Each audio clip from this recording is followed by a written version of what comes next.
नमस्कार, स्वागत है आपका और आपके साथ मैं हूं आर.एस. अवस्थी। मस्जिदों पर लाउड स्पीकर को लेकर लंबे समय तक विवाद रहा और काफी लंबे समय तक चले विवाद के बाद अब मस्जिदों ने अजान सुनाने के लिए एक नया तरीका और अनोखा तरीका ईजाद कर लिया है।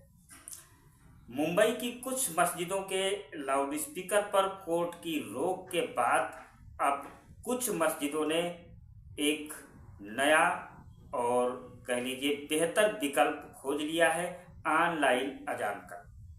यानी कि अब लोगों को लाउड स्पीकर के अलावा मोबाइल पर भी ऑनलाइन अजान सुनने को मिला करेगी। मुंबई की मस्जिदें नमाज की अजान सीधे मोबाइल तक पहुंचाने के लिए एक खास ऐप में रजिस्ट्रेशन करवा रही हैं। बता दें कि ये ऐप ऑनलाइन अजान के नाम से प्ले स्टोर पर मौजूद है। ये इस ऐप की मदद से मस्जिद में अजान के समय ही यूजर्स को भी वो अपने फ़ोन पर सुनने को मिल जाएगी। रिपोर्ट के अनुसार महिम जामा मस्जिद के मैनेजिंग ट्रस्टी फहाद खलील पठान ने इस बारे में बताया कि पुलिस की ओर से लाउड स्पीकर के इस्तेमाल पर कार्रवाई की चेतावनी मिली थी और इसके बाद मस्जिद ने अपना साउंड सिस्टम बंद कर दिया है। उनके अनुसार यह ऐप लोगों को घर बैठे अजान सुनाने की सुविधा और विकल्प प्रदान करेगी, खासकर रमज़ान जैसे खास अवसरों पर जब पब्लिक अनाउंसमेंट पर रोक होती है।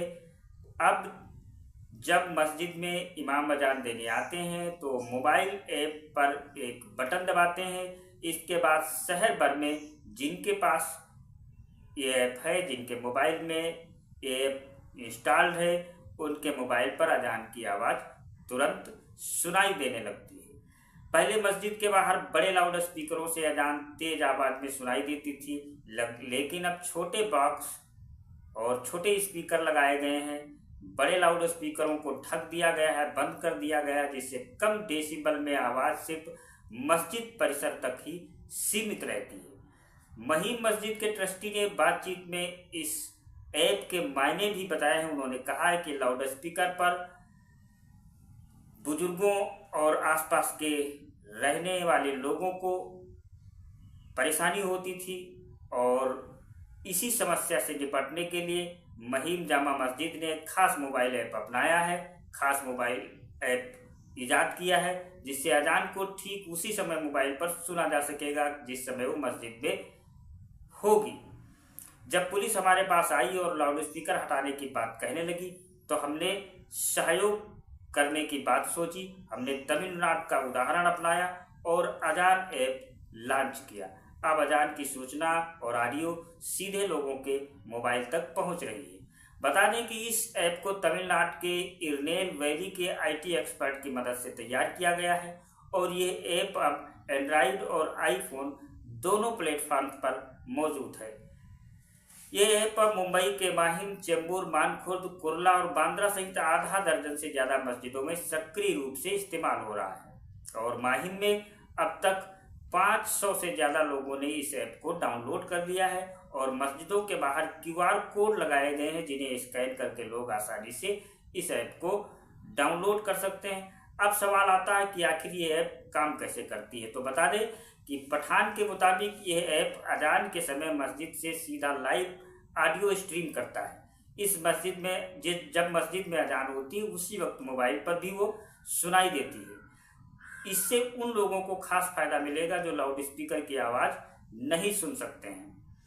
इस ऐप की एक और ख़ास बात यह है कि यह नमाज के समय ही जानकारी भी देता है, जैसे कि आपको किसी स्मार्ट वॉच पर अलर्ट के तौर पर देखने को मिलती है। एक बार ऐप इंस्टॉल और सेट कर दिया जाए तो ये खुद ब खुद काम करता है। इसे सेट करने के लिए यूज़र को ज़्यादा कुछ करने की ज़रूरत नहीं पड़ती। बता दें कि पिछले कुछ समय में महाराष्ट्र में मस्जिदों के लाउड स्पीकर को लेकर विवाद चल रहा था। भारतीय जनता पार्टी और महाराष्ट्र नवनिर्माण सेना ने इसके खिलाफ अभियान भी शुरू किया था, तो कुछ इलाकों में पुलिस में शिकायत भी दर्ज कराई गई थी।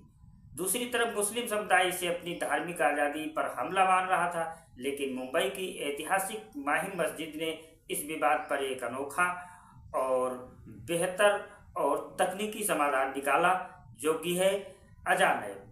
माहिम मस्जिद ने सबसे पहले इस अनोखे अजान ऐप की शुरुआत की, तो वही महिम जामा मस्जिद के ट्रस्टी फहाद खलील पठान ने साफ किया है कि बॉम्बे हाई कोर्ट ने लाउड स्पीकर हटाने का आदेश नहीं दिया है, बल्कि साउंड के लेवल की लिमिट तय की है।